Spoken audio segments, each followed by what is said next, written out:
in early March, when the pandemic first started and it just started blooming in New York, I was there, and I was there for a book fair.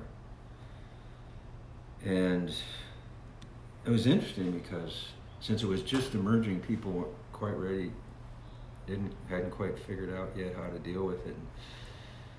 And I remember some people wouldn't touch you or shake your hands or anything, but a lot of us says, "Oh, hell with it," and we'd shake hands and everything. And we were kind of wrong about that, as it turned out. So anyway, I was out in New York, and I came back here, and I quarantined for a while, and then I went out to rural Wisconsin, where I've been spending most of my time ever since. And I got really interested in crows. And when you're around crows every day, you don't really think about them much. They just kind of blend into the background. But when you're not, all of a sudden you're there, and there are the crows. They're pretty fascinating creatures. And so I started working on this book, and this is like a dummy, it's a work in progress. And it's called American Crow. So when I first got back from New York, I had to print something. And I decided, and I printed this novel corvid thing. And I was just kind of fascinated, because corvid is the family name that the crow belongs to, the corvid family. And it was so the only difference between COVID and corvid is the letter R. So I set this type and I printed this thing, and it was kind of not very well thought through. And I was feeling like a lot of people, I think, were feeling just sort of a staticky way of work. I mean, I couldn't really focus really well because of what was going on. And it was kind of like a needle on a record player that's skipping on a scratch. But I had to print this thing. So I printed this thing, and the V is the only red letter. And in retrospect, I thought, well, the R is the letter that should have been red. And I printed it on this cheap Japanese paper I happened to have around. And the feather didn't print very well on that paper. It's got a lot of really fine lines, and the paper has just got a little too much texture, and it wasn't holding the lines very well. But it's a feather that I found on the floor of Glenn's Woods. And it had been there all winter, I think. It was all matted and everything, so I took it back to the shop and photographed it and did this wood engraving of it. And wrote this one line. And they say that we die twice, once when we die and then a second time when no one remembers us. And I've always known the woods at the end of the lane as Glenn's Woods, and Glenn died years ago, Glenn Anderson. So in that sense, as long as I'm alive, Glenn is still alive. So it was sort of a rumination on death, I think, thinking about the pandemic. But I didn't even send it out. I just kind of hung on to them because it just didn't feel very well thought through. And I decided that that would be the beginning of a book, and that I would sort of use this staticky, needle-skipping idea as sort of a framework, or sort of an essential idea in the book, I guess. So the whole thing is, I'm actually printing it as I go, so I haven't actually planned the whole thing. I bought single sheets of a bunch of different Gampy papers, very smooth paper. The smoother the paper is, the easier it is to hold those fine lines. And I settled on a sheet that I wanted to use for the book, and I bought all the paper of that kind that Hiromi in San Francisco had in stock, plus their shipment that was coming in from Japan in the fall. And they pretty much said, there's a real Gampy shortage going on, and we really can't say that we can get any more of this paper anytime soon. So I bought everything I could, which gave me just enough paper to do 5 sections of this book. So at that point, the physical size and number of copies of the book and everything was set, but it's basically a blank book. So then the trick is to fill it all in. So when I first started setting type, the death toll in the world was 623,897. And I thought about whether I should use the United States death toll or the world death toll. I mean, the title of the book is American Crow. But one of the problems we have going on right now, obviously, is just this sort of nationalistic tribalism that's going on. And I thought I'd rather, acknowledge all the deaths rather than just deaths in the United States. So as of July 23rd, when I first set type, that's what the toll was. And this is sort of a mock-up of what the title page might be like. This is an orange crow kind of walking off the page. And most of the type I'm using for this is from the collection of the late Alan Kornblum of the Coffee House Press. I bought a bunch of his type from the press recently, and so I'm having a lot of fun with Alan's type. So this is the first section that I actually printed, and this is the actual paper. And you can see how translucent it is. It's very light, it's 20 grams. And this time I printed the R red, which made a lot more sense to me. And I love the way that you can kind of see what's coming because of the translucency of the paper. So this is a reprinting of that first piece. Again, kind of back to that staticky idea. And then I did a novel Corvid 2.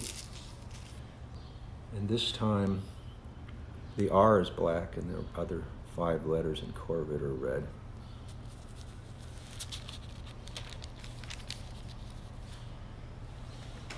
As the crow flies, a shadow crosses my path, and the dead bird too, black as black can be, with fine feathered lines made blue by the light.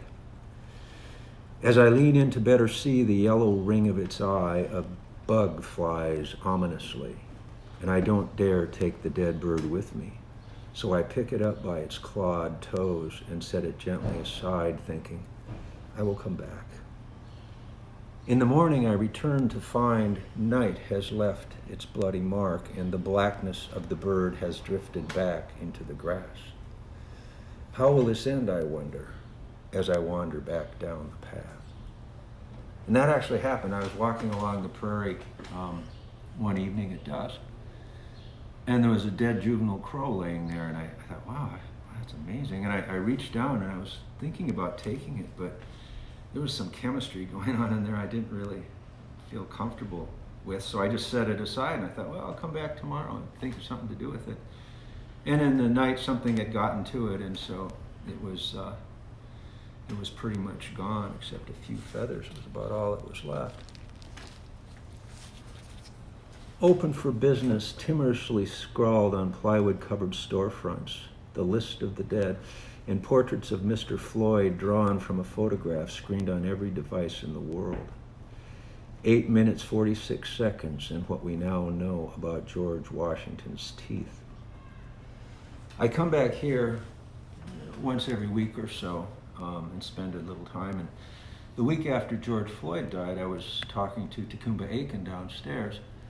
And Tecumseh had said he'd been up on University Avenue, and had painted a mural on one of the boarded up storefronts up there. So the next day I rode my bike up to University Avenue, and there were portraits of George Floyd all over the place, just all kinds of them.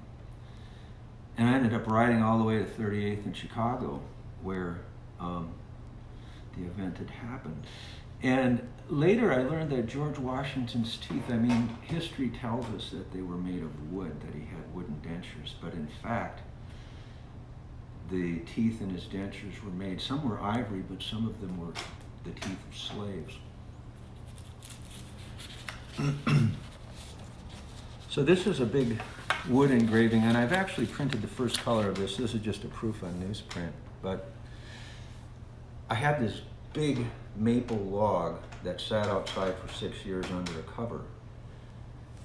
But the worms had gotten into the wood, and so there are all these wormholes in it. And this is probably made up of a dozen different pieces. The further you went into the log, the fewer holes there were. So I picked nice, clear pieces for this image. But you can still see a few of the wormholes are still present there. And this is sort of a spin-off. It's sort of an Audubon bird-like specimen print kind of a thing. And it's actually, these crows, I actually lured them in to my studio with corn. I put corn out on the gravel, and I got the murder to come in once or twice. So these are actual photographs of the local murder. And so I worked from those photographs for this. And this is kind of how I'm thinking it's going to work now. This is another proof. This isn't the good paper. This is just some tracing paper. But I think I'm going to print a couple of color blocks on the piece behind it, so the print will actually be taking place in two different levels in the thing. There's a very famous page in the Dove's Bible. It's sort of a very important Bible from the book design aspect anyway. And in the first book, in the book of Genesis, the first page, the big I in the beginning extends the whole length of the text block.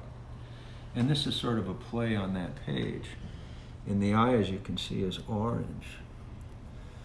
And it's very interesting how major human events, language, words all of a sudden become part of the conversation that weren't there before. Like during the Gulf War, all of a sudden everybody knew what we meant by collateral damage or sorties.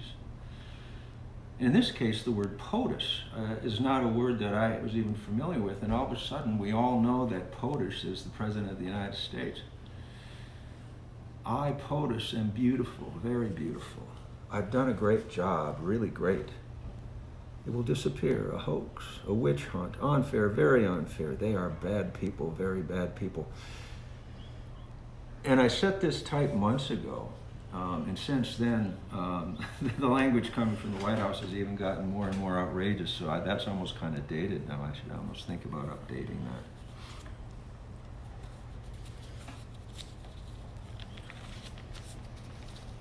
that. So Menards was the first big store around here that required a mask to get in. And I went to Menards one day, and when they first instituted that policy, and I didn't have a mask. So I hunted around in the back of my pickup, and I found one of those little flags that they hand out on Flag Day, like a stick with a little cloth American flag on it. And I had a shopping bag, a grocery shopping bag from the co-op that had those kind of braided handles. And I had a fingernail clipper with a file on it, so I poked holes in the four corners of the flag and used the handles as sort of ear rings, and so I made this map and went into Menards. So that was my Menards mask. And in my print shop, I have a life-sized decoy of a crow. It's made out of plastic. And so this is an image of that crow decoy with the American flag mask. Sort of what's happening here is, I think the crow is sort of taking the place of the American eagle as a symbol of this country. And this is just something I did on the computer. It sort of mimics the original calligraphy that was used when they first wrote down the Bill of Rights. And I think it's the Second Amendment. At this point, they called it Article the Third. And it basically describes freedom of religion and freedom of speech, and the right of people to peaceably assemble. And then the next article is the right to bear arms. I mean, and those are two of the critical things that are being sort of challenged right now in the streets. And remember now, this is going to be that really transparent paper, and there's some type behind here, which I'll show you in a second, but I got to explain it first. I'd never listened to a podcast until recently. My brother Mick sent me a link to a podcast, and the podcast is called Shit Town. And they'll say Shit Town during the podcast, but if you go to their website, it's just S-Town. They've sort of censored it. And it's about this guy down he's in Alabama, John B. McLemore, who's just sort of genius, but he's also got some real problems. He's like one of the foremost old clock repair people in the world. He's just living in this little shit town in Alabama. And I listened to the whole podcast, or 6 episodes. I listened to it a second time, and I just love this one section of it here. So this will be printed behind it. And again, this isn't letterpress type. This is just off the computer. And it's just him kind of going on a rant about what's going on in this country and how, you know, it's full of, well, the F word in a few places. And so I'm thinking about redacting those words. That's another word that come into the language lately, is a redaction. It seems like every time the government releases documents of any kind, they block out half of it so you can't see what it says. So I think what I'm going to do is, I think all of the swear words in here, I'm just going to turn the metal type upside down. So I'll actually just be printing black squares, the base of the type. So it'll look a lot like the redactions that the government does. And it will be behind this, so you'll just kind of see it through the paper. That's what I'm thinking about doing right now. This is remains to be seen exactly how this is actually going to go. The murder has dispersed. Crows call from Glenn's Woods to the Lindner Peace, from off towards Edlands and back again. When I call, one crow comes, and it sees me for what I am, a fake. It leaves and does not come back. Crows are that way. I mean, I have this crow call that I got when I was a boy, and it's just a little wooden thing. It was actually made in Louisiana someplace. And so I actually call the crows with this, and one of them will come once, but once they see you, then they just totally ignore you because they know you're a fake.